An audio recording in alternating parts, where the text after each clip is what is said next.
त्यांनी कृपया किल्ल्यासमोर 2 मिनिटे यावं. दिल्ली अधीक्षक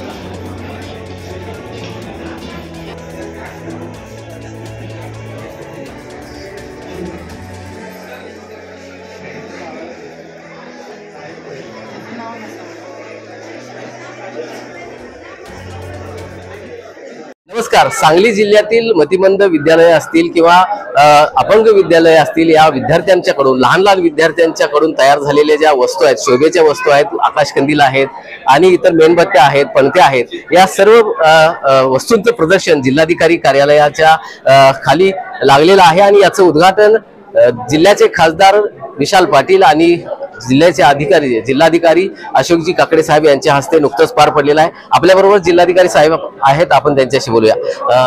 कसं वाटतंय, कारण लहान मुलांनी आणि मतिमंद विद्यार्थी आहेत, अपंग दिव्यांग विद्यार्थ्यांनी हे जे सर्व प्रदर्शन भरवलं आहे, काय प्रतिक्रिया वाटतं? मला खूप आनंद होतोय. दिव्यांग मुलांच्या हातामध्ये ही कौशल्य आहे म्हणून आपण त्यांना दिव्यांग म्हणतो आणि या मुलामध्ये आत्मविश्वास भरणे फार महत्वाचं आहे. अनेकदा काय होतं की दिव्यांग मुलांच्या बाबतीत आई वडिलांचा नेहमीचा एक बोलण्याची पद्धत असते की तुझं कसं होईल, आणि त्याच्यातून कुठेतरी एक न्यूनगंड मुलांना आहे. स्वयंरोजगाराच्याच माध्यमातून या मुलांना त्यांचं भविष्य घडवता येतं आणि आज स्वयंरोजगाराच्या माध्यमातून तयारी करण्यासाठी त्यांचे कौशल्य विकास संस्था करत आहेत. आणि दिवाळीचं जे आपलं सगळ्याचा आनंदाचा सण आहे, त्या सणाच्या दिवशी जे आपल्याला घर सजवायला सामान लागतं, मग ते तोरण असतील किंवा आपल्या मित्रांना द्यायला ग्रीटिंग कार्ड असतील, हे सगळ्या गोष्टी या मुलांनी तयार केलेल्या आहेत.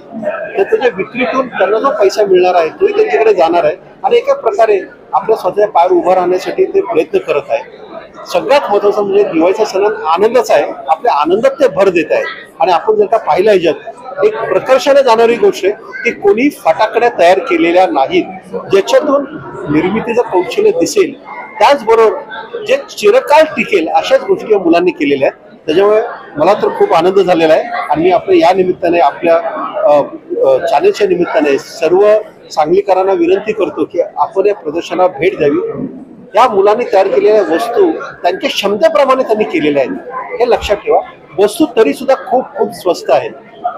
या मुलांकडून वस्तू घेऊन त्यांना प्रोत्साहन द्यावा असे मी या निमित्ताने सर्वांना आवाहन करतो. जे गतिमंद विद्यार्थी आहेत किंवा जे सायकोलॉजिकल डिस्टर्ब असणारे विद्यार्थी, काही विद्यार्थी आहेत, मुलं आहेत, त्यांच्यासाठी असे शासकीय योजनांचं काही आहे का, की यांच्यासाठी विशेष असे करून काही शासनाच्या वतीने मदत होणार आहे? शासनाच्या विविध योजना आहेत आणि ज्या आता आपण कार्यान्वित केलेल्या आहेत. आपल्याकडे तसं याच्यासाठी दिव्यांग विद्यार्थ्यांसाठी एक किंवा दिव्यांग व्यक्तींसाठी एक विशेष कक्ष सांगली जिल्ह्यामध्ये स्थापन झालेला आहे. त्याला मी जागा पण दिलेली आहे आणि तिथे आपले निकम साहेब आज कार्यरत आहेत, त्यांना स्टाफ पण दिलेला आहे.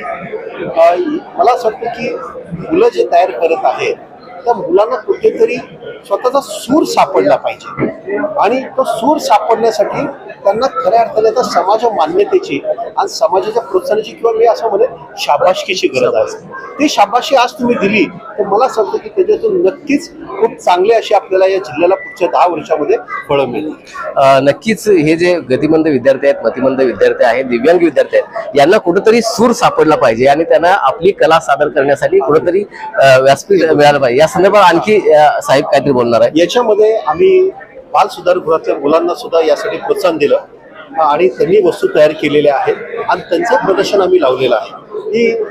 ही जी मुलं आहेत ही बाल सुधारगृहातली असली तरी कौशल्य विकासातूनच ते आपलं भविष्य साध्य करू शकतात. स्वयंरोजगार हाच त्यांचा उत्तर आहे आणि आज तो कौशल्य विकसित झालेली मुलांनी खूप सुंदर अशा वस्तू त्यांनी तयार केलेल्या आहेत.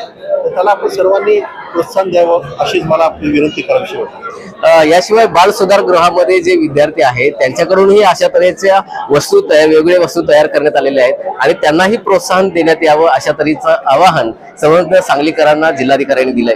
मोहन राजमाने, नवराष्ट्र न्यूज, सांगली.